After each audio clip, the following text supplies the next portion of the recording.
Welcome to my YouTube channel science point. আজি আমি class 10ৰ জেনেৰেল মেথমেটিক্সৰ হাফ ইয়াৰলিৰ কমন কুৱেশ্যনখিনি ডিছকাশ্যন কৰিম। ইয়াৰ পৰা 99% কমন আহিব পাৰে বুলি ভাবি ল'ব পাৰি। যেনেকৈ ফৰ এক্সাম্পল ৰিভিজনৰ পৰা কি MCQ ৰিলেটেড কুৱেশ্যন হ'ব পাৰে। তো এই যিটো সমানুপাতিকৰ ওপৰত এইটো MCQ ৰিলেটেড কুৱেশ্যন যে A, B, C, D এইকেইটা যদি সমানুপাতত থাকে তেতিয়া ইহঁতৰ মাজত সম্পৰ্কটো কি? ইহঁতৰ মাজত সম্পৰ্কটো হ'ল AD = BC। ইয়াৰ পৰা এনেকুৱা এটা কুৱেশ্যন হ'ব পাৰে, নাইবা এই কুৱেশ্যনটো কেনেকৈ বনাই দিব পাৰে। ফৰ এক্সাম্পল ইয়াত লিখি ৰখা হৈছে যে 7, 5, X, 8 এইকেইটা যদি সমানুপাতত থাকে তেতিয়াহ'লে what is the value of x, এক্সৰ ভেলু কিমান হ'ব পাৰে। তেতিয়াহ'লে আমি সম্পৰ্কটো ব্যৱহাৰ কৰি দিম A × D মানে 7 × 8 equal BC, B × C 5 × X। তো ইয়াৰ পৰা আমি এক্সৰ ভেলু ওলাই দিব পাৰোঁ। তো এইটো এটা MCQ ৰিলেটেড কুৱেশ্যন হ'ব। নেক্সট আমি যদি চাওঁ ইয়াত যিটো এটা সম্পৰ্ক আছে এক্স আৰু ৱাই ব্যস্তানুপাতিকৰ ওপৰত এটা কুৱেশ্যন আহিব। কেনেকৈ ইয়াৰ ৰিলেটেড কুৱেশ্যন হ'ল এইটো উদাহৰণ কৈছে 5জন মানুহে এটা কাম 20 দিনত কৰে, কিমানজন মানুহে সেই কামটো 1 দিনত কৰিব। যিহেতু এইটো ব্যস্তানুপাতিক, কেনেকৈ মানুহ যদি কমে দিন বাঢ়ে, মানুহ কমিলে দিন বাঢ়িব আৰু মানুহ বাঢ়িলে দিন কমে। তাৰমানে কি এটা আনটোৰ লগত ব্যস্তানুপাতিক, এটা কমিলে আনটো বাঢ়ে। তো ইয়াৰ ওপৰত কুৱেশ্যন আহিব এনেকুৱা, আৰু আমি এই সম্পৰ্কটো ইউজ কৰি x1 y1 = x2 y2 use কৰি আমি এই কুৱেশ্যনটো কভাৰ কৰিব পাৰোঁ।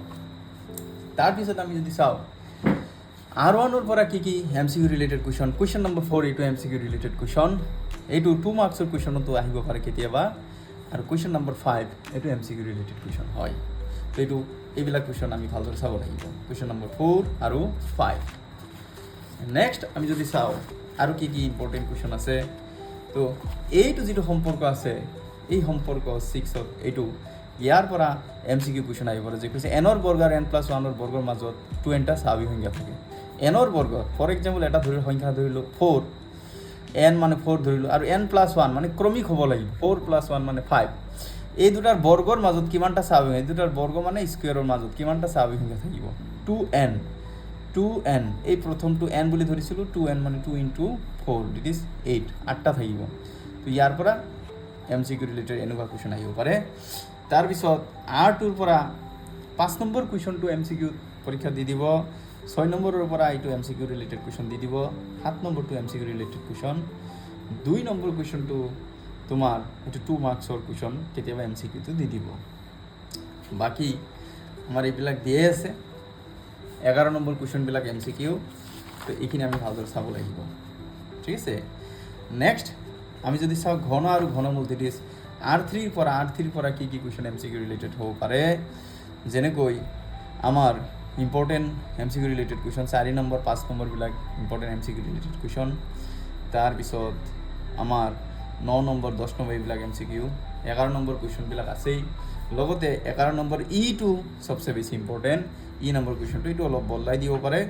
যেনেকৈ 3√8 দিছে, ইয়াত তোমাক দিব পাৰে 3√64 দিলে, আৰু এটা দিলে তোমাৰ 3√64 দিলে, আৰু এটা 125 দিলে, আৰু এটা চাপ'জ 3√8 দিলে। ক'ব ইয়াৰ ভেলু।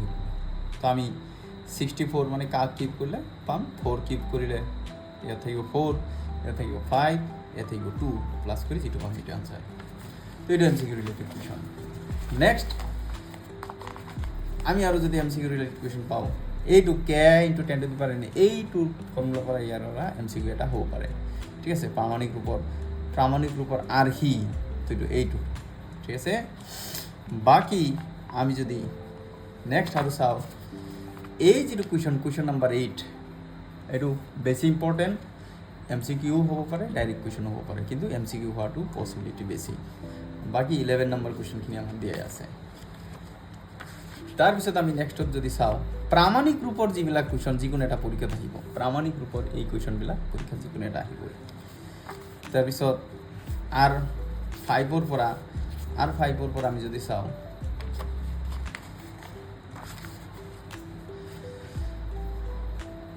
এই কুৱেশ্যনটো হয়তো MCQ দি দিব পাৰে। কুৱেশ্যন নম্বৰ 6ৰ বিলাক MCQ কুৱেশ্যন দি দিব, আৰু এই 3, 4 এইবিলাক 2 মাৰ্কছৰ কুৱেশ্যন। এইকেইটা হ'ল আমাৰ ৰিভিজন ৰিলেটেড কুৱেশ্যন, ঠিক আছে। তো আমি চেপ্টাৰ 1-ৰ পৰা আমি যদি চাওঁ কি কি কুৱেশ্যন আমাৰ ইম্পৰ্টেণ্ট আছে MCQ ৰিলেটেড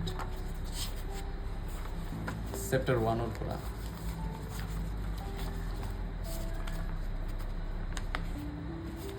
আমাৰ ইউক্লিডৰ যিটো বিভাজন প্ৰমেয়িকা যিটো আছে এইটো ডাইৰেক্ট কুৱেশ্যন আহিব তো এইটো আমি MCQ ধৰিম এইটো আহেই প্ৰত্যেকবাৰ ফাইনেলিতো আহে এনে হাফ ইয়াৰলিতো আহে ঠিক আছে নেক্সট হ'ল আমাৰ এইয়া কুৱেশ্যন নম্বৰ 3 তাৰপিছত 6 তো এইবিলাক MCQ দি দিয়ে ডাইৰেক্ট কুৱেশ্যন নম্বৰ 3 6 7 এইবিলাক কুৱেশ্যন MCQ কুৱেশ্যন দি দিয়ে তাৰপিছত আমি নেক্সটত যদি চাওঁ R2ৰ পৰা এই ফৰ্মুলাৰ ওপৰত MCQ কুৱেশ্যন আহে যেনেকৈ দুটা সংখ্যাৰ ক্ষেত্ৰত লসাগু আৰু দুটা সংখ্যাৰ লসাগু ইনটু গসাগু সংখ্যা দুটাৰ পূৰণফল ইয়াৰ পৰা MCQ কুৱেশ্যন আহে MCQ কুৱেশ্যন যেনেকৈ উদাহৰণ 7 এইটো MCQ দি দিয়ে